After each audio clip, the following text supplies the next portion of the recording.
Hey fam, I want you to like, share, and subscribe to our YouTube channel, youtube.com/Roland S. Martin. And don't forget to turn on your notifications. Joining us right now, somebody who was there last night, Congressman Al Green from Houston.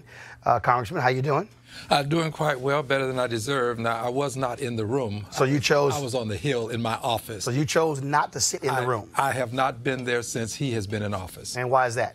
Because I'm protesting the bigotry that he places in his policies. I don't think that I should be there to legitimize what he's saying. What did you make of, again, him starting out with this call for unity, and then we all of a sudden switched to the Stephen Miller portion of the speech, where it was just hardcore immigration and things along those lines? Yeah, I think it's very difficult to expect unity when you indicate that you can have peace and legislation, but if you have war, you cannot have negotiation. It seems to me that there was a subtle threat in there for those of us who would like to negotiate, understanding that if we don't give him what he wants, he won't sign anything that we want. We also issued a threat by saying, don't you dare investigate me. Yes, that's what it's all about, the investigation.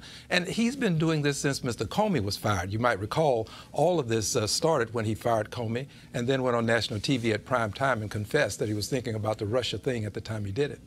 And so when you saw him, I thought one of the most hilarious moments was where he tried to take credit for the number of women elected to Congress, when the reality is, on the Republican side, they have the same number of women in the U.S. House as they did a decade ago.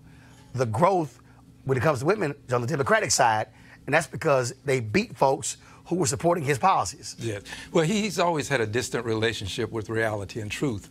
This is just another one of his attempts to engage in his insidious prevarication. But I do appreciate the fact that the Democratic women were there, and they were all in white, and it made it very clear to the listening audience and looking audience that they stood for something other than what he was standing for. And of course, they were busy high-fiving themselves by saying, wait a minute, we'll give ourselves credit for what happened, not what he's trying to do. And he, of course, was taken aback. He didn't realize what he was saying, it seems, and that this would be something that the Democratic women would find favor with, the fact that they have brought this great new influx of females into the Congress of the United States of America. And so, look, first of all, you give one of these speeches, and it's all great and wonderful, and, you know, but at the end of the day, how long will the unity last? But what, another 10 hours? What you got? Well, the unity can't last because the president doesn't align himself with his verbiage.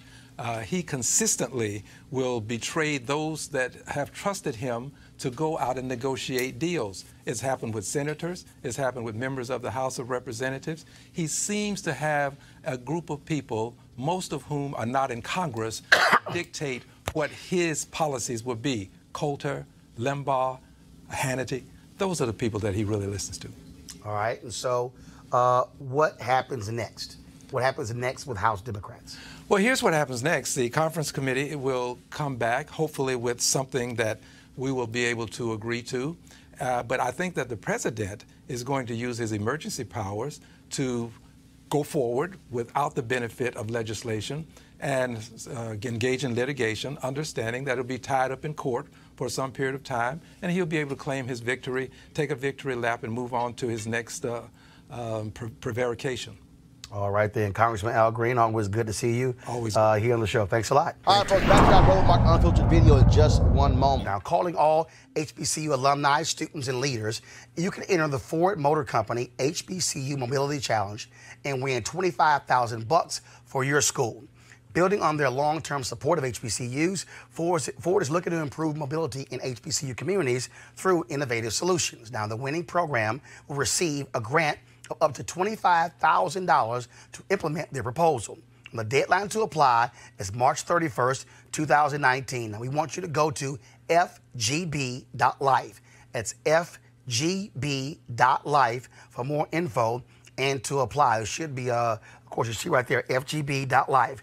Okay, now Ford goes further in our community. So again, you can pick up $25,000. Now back to your Roland Martin Unfiltered video.